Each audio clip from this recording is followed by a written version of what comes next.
I'm Shelley Turner with the Builderall team.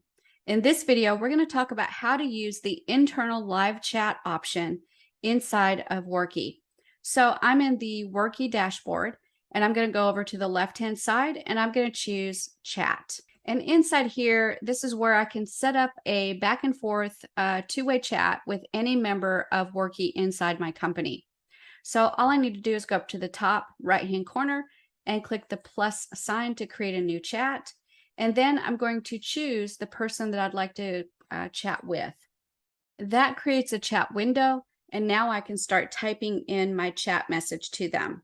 When you create the chat and you add the individual to the chat and send them a message, they will get an indicator that they've just been added to a new conversation, and they can jump into chat and actually message you back, and you can have a complete conversation through chat.